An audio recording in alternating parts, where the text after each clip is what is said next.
आप क्षमा के लिए बलिदान करना उचित है कि नहीं? आइए इस वीडियोस में पूरी जानकारी प्राप्त करते हैं।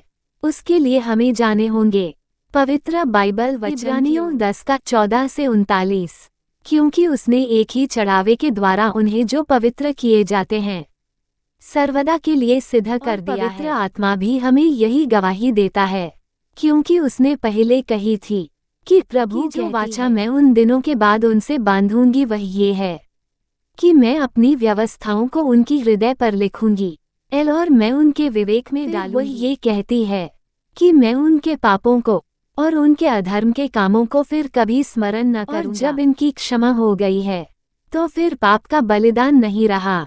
सो हे भाइयों, जबकि हमें यीशु के लोहू के द्वारा उस नए और जीवते मार्ग से पवित्र स्थान में प्रवेश करने का हियाव हो गया जो उसने पर्दे अर्थात अपने शरीर में से होकर हमारे लिए अभिषेक किया है, और इसलिए कि हमारा ऐसा महान याजक परमेश्वर के घर का अधिकारी है।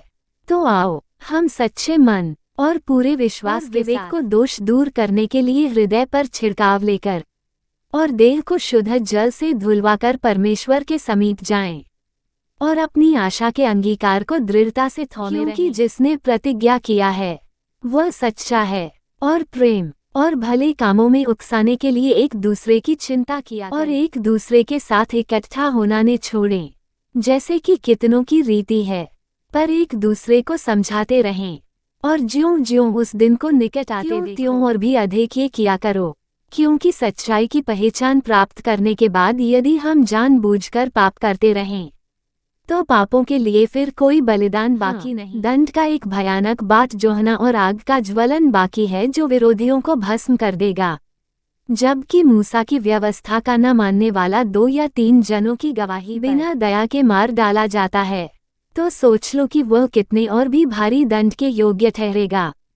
जिसने परमेश्वर के पुत्र को पांवों से वाचा के लोहू को जिसके द्वारा वह पवित्र ठहराया गया था अपवित्र जाना है और अनुग्रह की आत्मा का अपमान किया, क्योंकि हम उसे जानते हैं जिसने लेना मेरा काम है, मैं ही बदला दूंगा। और फिर ये कि प्रभु अपने लोगों का न्याय करेगा। परमेश्वर के हाथों में पड़ना भयानक बात है, परंतु उन पहले दिनों को स्मरण करो जिनमें तुम ज्योति पाकर दुखों के बड़े झमेले में स्थिर रहे। कुछ तो यूं कि तुम निंदा और क्लेश सहते हुए तमाशा बने, और कि तुम उनके साझी हुए जिनकी रदुदशा की जाती थी, क्योंकि तुम कैदियों के दुख में भी दुखी हुए और अपनी संपत्ति भी आनंद से लुट जानकर कि तुम्हारे पास एक और भी उत्तम और सर्वदा ठहरने वाली संपत्ति है।